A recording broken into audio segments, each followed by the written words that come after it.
Olá, sejam bem-vindos! Eu sou a Renata e como muitos inscritos sempre me pedem para falar das outras obras do Fujimoto, além do review semanal que eu faço do mangá de Chainsaw Man, eu resolvi começar pelo One Shot de 2021, o Look Back, já que teve um filme produzido pelo estúdio Durian, que foi lançado há poucos meses no Japão e deve estrear no Brasil no dia 26 de setembro desse ano. Pra quem tá acostumado com o caos e com a insanidade de Chainsaw Man, vai tomar um susto quando ler o Look Back, porque é uma obra muito mais sóbria e humana. E apesar de ter um enredo simples, é uma história bem profunda. Mas isso mostra o quão versátil é o Fujimoto. E isso fica mais claro conforme você vai conhecendo as outras obras do Fujimoto. Enfim, Look Back também é uma obra bastante pessoal e me parece que as protagonistas Fujino e Kiyomoto são reflexos do próprio Fujimoto. Até porque se juntar o Fuji, do nome Fujino, com o Moto de Kiyomoto, o resultado é justamente o nome do Fujimoto. Brilhante, né? E de acordo com Kyle Scouter, que é um influenciador japonês que eu acompanho e que costuma comentar bastante sobre Jujutsu Kaisen e Chainsaw Man, o Fujimoto criou o Look Back como uma forma de canalizar a experiência que ele teve com o terremoto e tsunami devastador que teve no Japão em 2011. Ele resolveu trabalhar como voluntário na reconstrução da região de Tohoku, mas se sentiu impotente diante da enorme destruição.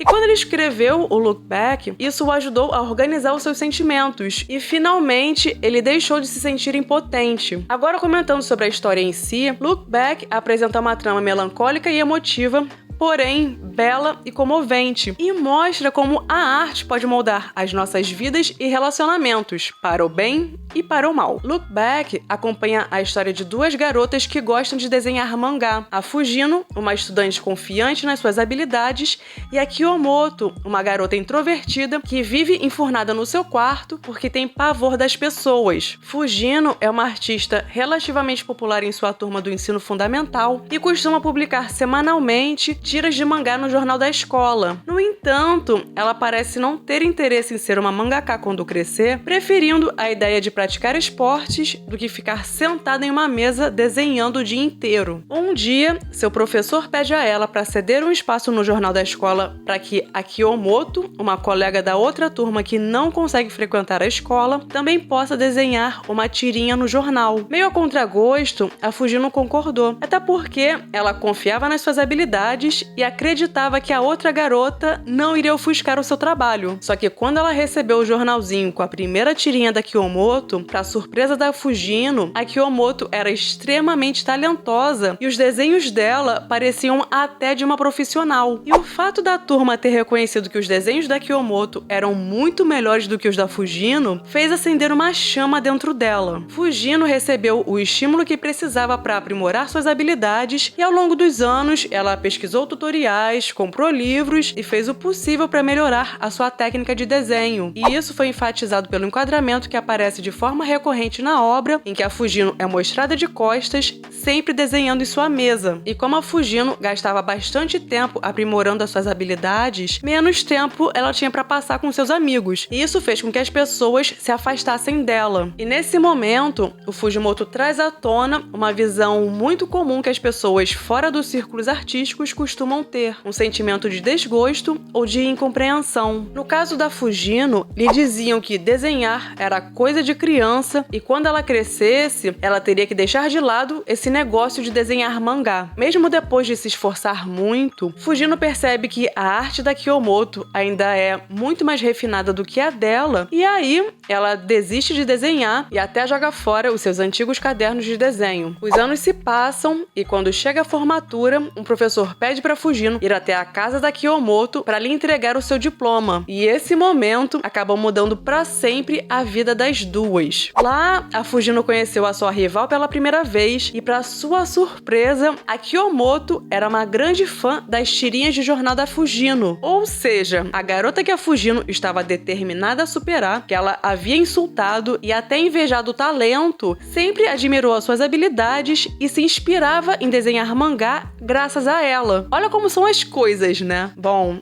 A Kiyomoto lamentava muito que a Fujino desistiu de desenhar as tirinhas e a Fujino, incapaz de admitir que desistiu devido ao ciúme que sentia da Kiyomoto e devido à exclusão que sofreu do seu círculo social, ela mentiu dizendo que parou de desenhar porque estava criando uma história para participar de um concurso de mangá. E isso deixou a Kiyomoto muito animada. Por mais que a Fujino não quisesse admitir, os elogios da Kiyomoto eram o incentivo que ela precisava para voltar a desenhar mangá. No final das contas, Fujino e Kiyomoto se tornaram amigas e as duas começaram a tocar juntas o projeto de criação de um mangá. A Kiyomoto cuidou sozinha da parte de desenhar os cenários, já que era sua especialidade, enquanto a Fujino foi a responsável pela criação da história e da arte dos personagens. Fujino e Kiyomoto demoraram 1 ano para finalizarem a primeira obra que elas fizeram, que foi um one-shot de 45 páginas. É claro que elas não tinham o dia inteiro para fazer isso, sobretudo a Fujino, que ainda frequentava a escola. Mas aqui, eu acho que o Fujimoto quis chamar atenção para o fato de que o processo de criação de um mangá é demorado, exaustivo, exige um trabalho árduo e às vezes pode ser emocional e fisicamente desgastante. Tanto é que alguns mangakás adoecem subitamente na vida real. O Oda, por exemplo, por sempre priorizar o mangá de One Piece, era bem negligente com a saúde dele até pouquíssimo tempo. Isso só mudou depois que o Miura e o Akira Toriyama faleceram repentinamente. E aí, eu acho que finalmente ele se deu conta de que era importante cuidar de si. Aliás, mudando um pouco de assunto, antes que eu me esqueça, se você tá gostando do vídeo, eu te peço para clicar no like e se inscrever no canal, caso ainda não seja inscrito, porque aqui tem muito conteúdo que você vai curtir. Mas enfim, o trabalho que Fujino e Kiyomoto fizeram foi tão bom que ficou em segundo lugar na revista e elas ganharam uma boa premiação em dinheiro. E uma cena que eu gostei muito foi quando as duas saíram na neve, que estava na altura do joelho delas, só para comprarem a revista onde o trabalho delas foi publicado. Elas usaram parte do dinheiro que ganharam para passearem juntas e isso acabou fortalecendo o vínculo entre elas. A Kiyomoto sentia uma gratidão muito grande pela Fujino, porque foi graças a ela que a Kiyomoto criou coragem de sair do seu quarto e começou a se divertir e aproveitar a vida. Com o tempo, não só a amizade, mas também a parceria criativa entre as duas foi se fortalecendo e juntas elas começaram a prosperar. Enquanto a Fujino foi impulsionada pela Kiyomoto a ser uma artista de mangá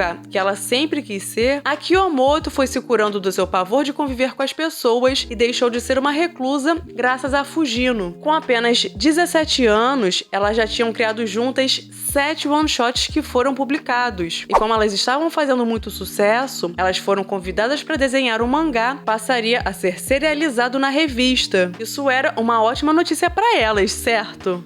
Mais ou menos. Isso porque a Kiyomoto revelou seu desejo de fazer faculdade de artes e isso seria incompatível com o trabalho de desenhar cenários de um mangá semanal, ou seja, a parceria criativa que elas tinham estava prestes a se encerrar. Fujino tentou parecer indiferente, mas claramente ela ficou chateada e tentou dissuadir a Kiyomoto, alegando que ela teria dificuldades em seguir um caminho sozinha sem a Fujino. Ou seja, a Fujino, agindo de forma egocêntrica e narcisista, tentou se valer da dependência emocional da Kiyomoto para convencê-la de que ela só se daria bem na vida se continuasse com ela. Mas Kiyomoto já havia tomado a sua decisão. Não só ela queria parar de depender da Fujino, mas ela também queria se tornar uma artista melhor por conta própria. Com isso, cada uma seguiu um caminho distinto. Enquanto Kiyomoto foi cursar pintura ocidental em uma faculdade no distrito de Yamagata, Fujino criou um mangá chamado Shark Kick, que fez muito sucesso ao ponto de receber uma adaptação em anime. Apesar disso, o sucesso e o prestígio com a obra pareciam vazios, já que a Fujino estava trabalhando no mangá sem a sua parceira criativa, que foi a grande incentivadora da sua carreira. E aí, nesse momento, ocorre um grande plot twist devastador em Look Back. Em 10 de janeiro de 2016, enquanto a Fujino estava desenhando seu mangá, foi informado no noticiário local que um homem com machado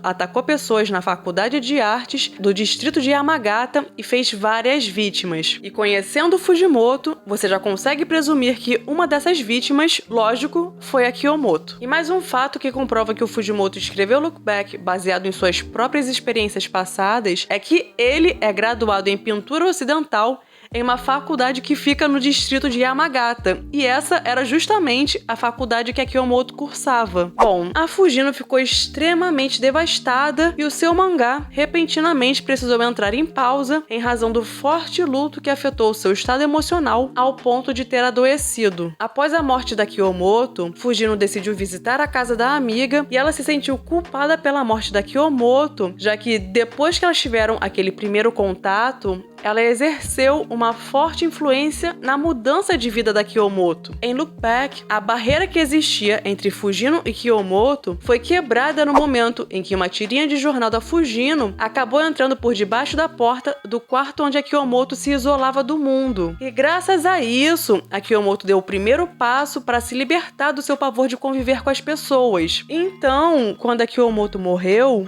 a Fujino sentiu muito remorso por ter feito aquele primeiro contato com ela através da porta do quarto, porque se a Kiyomoto continuasse sendo uma reclusa, talvez ela ainda estivesse viva. Aliás, as portas que aparecem em Look Back, sobretudo depois da morte da Kiyomoto, podem ser uma referência a Chainsaw Man ligada ao Denji, já que elas parecem simbolizar a ideia de esquecer o passado e trancar traumas sofridos atrás de uma porta que tem que permanecer fechada para que seja possível seguir em frente. Enfim, o final de Look Back pode ser encarado como uma mistura de linhas do tempo alternativas em que são mostradas duas versões diferentes das vidas da Fujino e da Kiyomoto. Nessa versão alternativa, as duas não se conheceram quando a Fujino foi entregar o diploma da Kiyomoto. E o que acontece é que a Fujino não passou a sua vida se dedicando a criar mangás, enquanto a Kiyomoto não teve experiências alegres e viveu como uma reclusa até ingressar na Faculdade de Artes do distrito de Yamagata, até que as duas se conheceram no fatídico dia em que o maluco com o machado apareceu na faculdade. A Fujino deu um golpe de karatê no maluco e salvou a vida da Kiyomoto.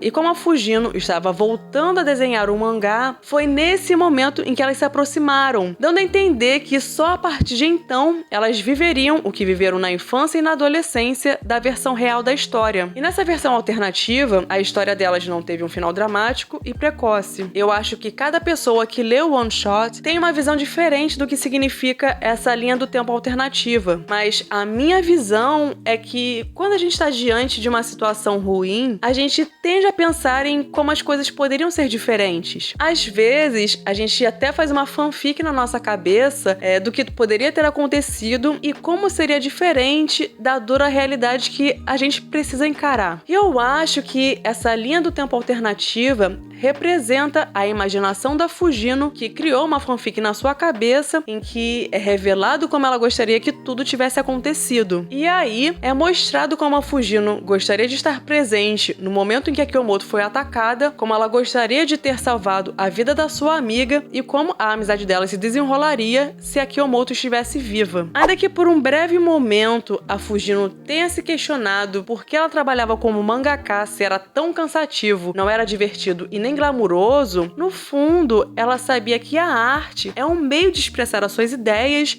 de se conectar com pessoas e até de criar um vínculo emocional entre o artista, a obra e o espectador. E é por isso que no final, já voltando para a versão principal da história, nós vemos que a Fujino voltou a trabalhar no seu mangá Shark Kick, mesmo após a morte da Kiyomoto. E a interpretação que eu tive é que, ainda que elas tenham seguido caminhos separados, essa decisão da Fujino de continuar seu mangá foi uma forma de manter vivo o legado da Kiyomoto, que sempre foi muito fã do seu trabalho e foi a sua grande incentivadora. Além disso, eu também enxergo que Look Back é uma obra que mostra a fragilidade humana, né? Até um certo momento tá tudo bem, mas a qualquer momento tudo pode mudar e a vida pode dar uma rasteira na gente, trazendo uma reviravolta inesperada. A Kiyomoto estava lá de boa, cursando a sua faculdade de pintura ocidental, e do nada surgiu no caminho dela um cara completamente alucinado que ceifou a vida dela sem motivo. E no caso, a motivação do ataque foi um suposto plágio de um trabalho dele que não tem nada a ver com a Kiyomoto. E com a sua obra, o Fujimoto demonstra que, assim como a Kiyomoto, nós somos meros mortais que estamos sujeitos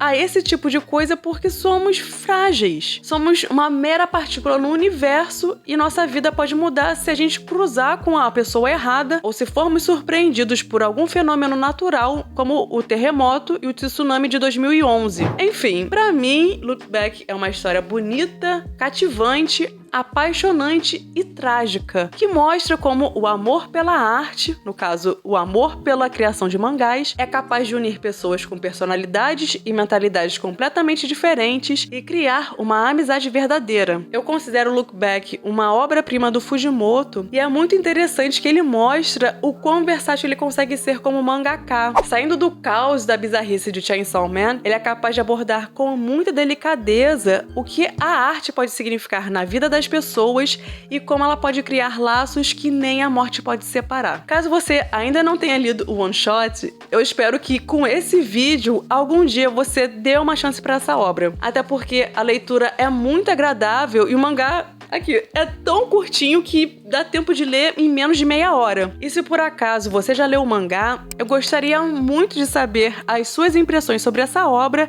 então não deixe de comentar aqui embaixo. E se você curtiu o vídeo, confere aí se você já deu o like, se já se inscreveu e se ativou as notificações para ficar sabendo quando saírem os próximos vídeos do canal. Bom, esse foi o vídeo de hoje, eu vou ficando por aqui. Até breve!